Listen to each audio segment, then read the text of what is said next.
इंसानी बस्तियों के दरमियान एक ऐसी मखलूक भी मौजूद है जिसे आप देख नहीं सकते, लेकिन हज़रत मोहम्मद सल्लल्लाहु अलैहि वसल्लम ने उनकी 3 अलग अलग किस्मों और उनके रहने के ठिकानों की पूरी तफसील बयान फरमाई है, जिनमें से एक किस्म आशिक जिन की है, जो सिर्फ आपकी एक छोटी सी गफलत की वजह से आपके वजूद पर कब्जा कर सकता है। अल्लाह रब्बुल इज़्ज़त ने कुरान करीम की सूरह अल हिज्र में इरशाद फरमाया कि जिन्नात की तख्लीक आग के शोले से हुई है। सही हदीस के मुताबिक जिन्नात की 3 किस्में हैं। पहली किस्म वो जो हवा में उड़ते हैं, दूसरी किस्म वो जो सांपों और कुत्तों की शक्ल में ज़मीन पर रेंगते हैं, और तीसरी वो जो इंसानों की तरह एक जगह से दूसरी जगह हिजरत करते हैं और बस्तियों में रहते हैं। ये मखलूक गंदी जगहों, खंडहरों और बैतुल खला में रहना पसंद करती है। लेकिन सबसे खतरनाक मसला आशिक जिन का है। ये वो सरकश जिन होते हैं जो इंसानी खूबसूरती को देखकर उन पर फिदा हो जाते हैं।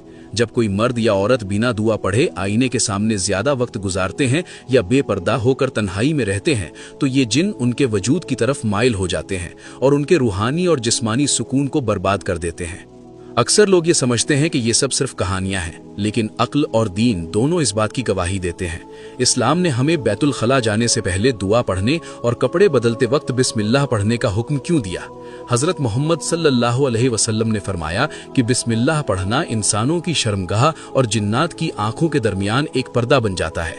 आशिक जिन का मसला अक्सर तब पैदा होता है जब इंसान अपने अज़कार छोड़ देता है। लोग इसे कल्चर में जादू टोना कह देते हैं, लेकिन हकीकत में ये हमारी अपनी रूहानी हिफाजत की कमी है।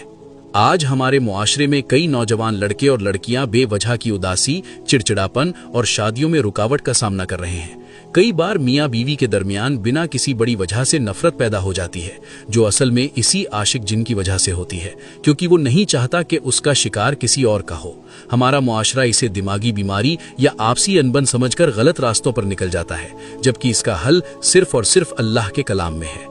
कल्चर में हम बाबाओं के पास भागते हैं, लेकिन इस्लाम कहता है कि अपना इलाज खुद अपने घर में कुरान से करो। इस मसले का हल बहुत आसान है। सोने से पहले आयतल कुर्सी और चारों कुल पढ़ने की आदत डालें।